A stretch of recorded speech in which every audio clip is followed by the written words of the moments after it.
Auteur, un métier, épisode 2, quel régime social pour l'auteur? Bon, maintenant, vous savez ce qu'est un auteur. Passons au sujet qui terrifie tout le monde. Le régime social. Et oui, un peu d'administratif, mais promis, on va faire simple. Pour comprendre les réformes sociales et fiscales à venir, encore faut-il comprendre le régime social des artistes-auteurs. Comme vous le savez, la rémunération des auteurs est très particulière.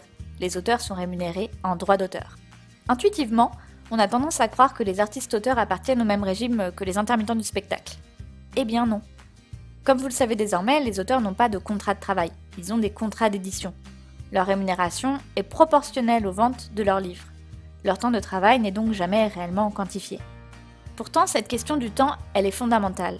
Quantifier le temps de l'auteur est extrêmement difficile, car variable selon les individus. Mais sans aucun doute, créer, c'est long.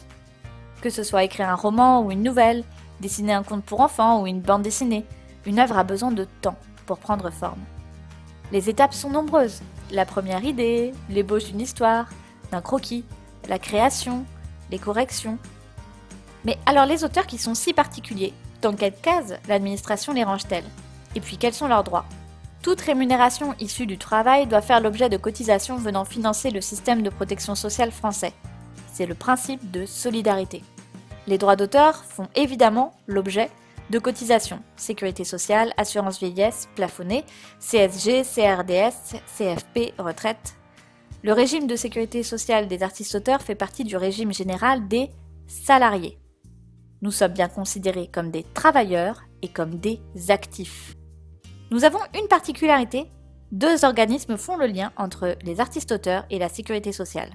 C'est l'AGESA et la Maison des artistes. Ces associations agréées sont placées sous la double tutelle du ministère des Affaires sociales et de la Santé et du ministère de la Culture et de la Communication pour recouvrer les cotisations et contributions dues sur les rémunérations artistiques des artistes-auteurs. La nature de l'activité détermine l'organisme auprès duquel l'artiste-auteur doit cotiser. L'AGESA pour les écrivains illustrateurs de livres, les auteurs-compositeurs de musique, les photographes, les auteurs d'œuvres cinéma. L'AMDA pour les arts graphiques et plastiques. Alors d'accord, tous les auteurs cotisent, mais à quoi ont-ils droit? Eh bien ça dépend de leurs revenus. Un auteur peut être soit assujetti, soit affilié. Si les revenus en droit d'auteur sont inférieurs à 8 784 € pour 2017, l'auteur est assujetti. Autrement dit, il cotise pour la solidarité mais ne bénéficie pas de la couverture sociale des artistes-auteurs. Pourquoi? Il gagne moins de 900 fois la valeur horaire moyenne du SMIC. On estime alors que l'auteur bénéficie déjà en fait d'une protection sociale liée à une autre activité exercée, salarié, fonctionnaire, indépendant, etc. Si les revenus en droit d'auteur sont supérieurs au seuil de 8 784 € pour 2017, alors ça signifie que l'auteur est affilié. L'auteur doit faire sa demande d'affiliation, c'est obligatoire, bien que ce soit basé sur une démarche volontaire. L'auteur bénéficiera de la couverture sociale des artistes-auteurs. Mais alors, que couvre la protection sociale des auteurs et à quoi ont-ils droit?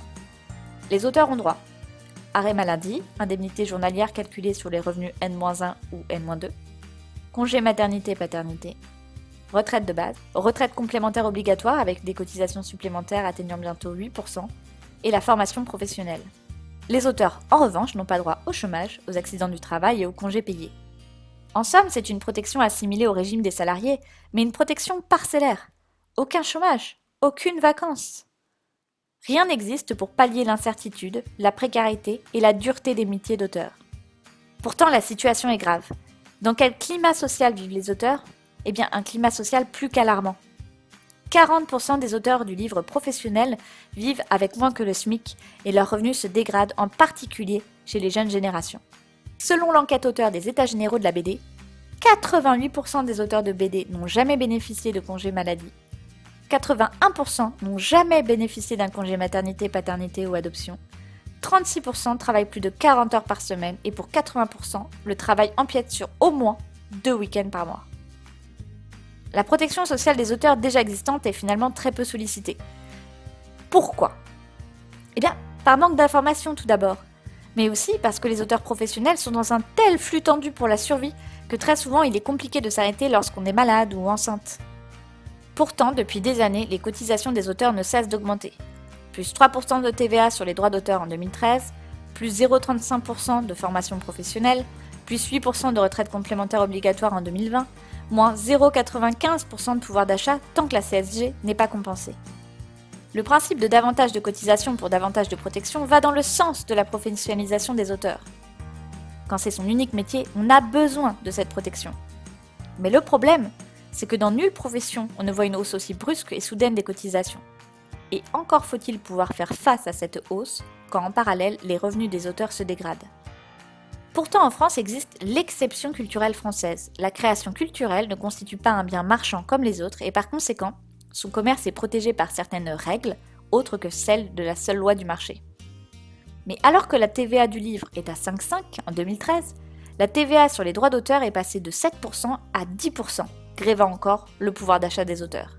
L'exception culturelle semble s'appliquer aux biens culturels, mais pas aux créateurs eux-mêmes, pourtant à l'origine de la création. Alors ça, c'est la situation actuelle. Mais cette situation va encore changer, puisque des réformes arrivent.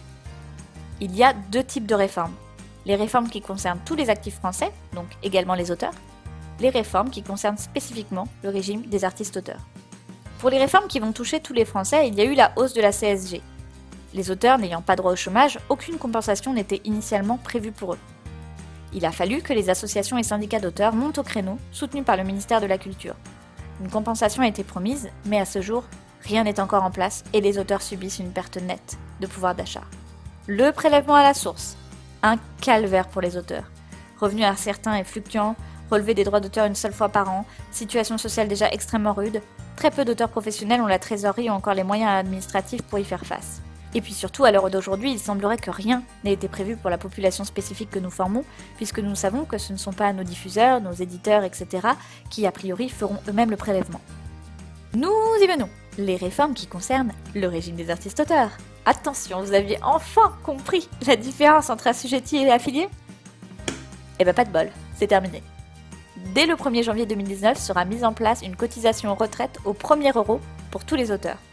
Et les services de l'AGESA et de la MDA seront migrés à l'ACOS, Caisse nationale des URSSAF. Cette fin de la différence entre assujetti et affilié est un bouleversement. Le seuil d'affiliation était quelque part un repère, différenciant les auteurs ayant un autre métier à côté, des auteurs étant à temps plein. En plus, aucune garantie n'a été apportée à ce jour que cette hausse des cotisations va bien ouvrir des droits nouveaux pour tous. Une circulaire fondamentale pour les auteurs, la circulaire de 2011 sur les revenus artistiques, permet aux auteurs affiliés de voir la rémunération en droit d'auteur étendue pour un travail engageant leurs œuvres, notamment les lectures-rencontres. Cette circulaire étant basée sur le système actuel, elle va forcément être revue. Les auteurs attendent que ce soit dans le sens d'un progrès et non d'une régression. Aujourd'hui, l'heure est grave. Les auteurs ne peuvent plus subir des bouleversements aussi profonds de leur régime sans être consultés. Ces bouleversements, d'ailleurs, ne peuvent pas se faire sans une réflexion profonde sur la place de l'auteur dans la société aujourd'hui. Car même si nous avons des accointances avec les salariés ou les indépendants, eh bien nous ne sommes ni l'un ni l'autre. Notre profession est construite autour du droit d'auteur et de ses spécificités précieuses. Ces réformes toucheront équitablement ou injustement les auteurs en fonction de si elles sont pensées ou adaptées. Et pour le moment, aucune consultation n'a encore eu lieu entre les associations et syndicats d'auteurs et les acteurs majeurs de cette réforme. Les auteurs sont dans une situation devenue intenable, y compris ceux qui ont pourtant vu leur carrière jalonnée de succès. Mais sans auteurs, pas de livre.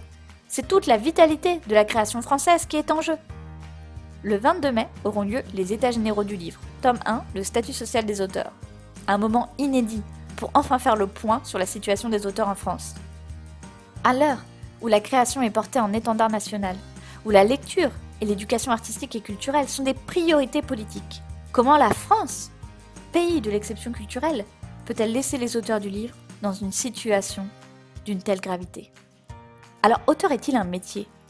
Eh bien, même si une mince partie des auteurs peut vivre de ses œuvres, l'auteur, par son régime, est bien considéré comme un travailleur et un actif. Auteur est bien un métier, bien qu'un métier atypique.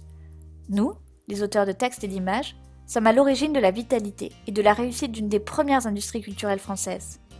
Nous existons, nous créons, et nous ne pouvons être ignorés ou oubliés par notre pays.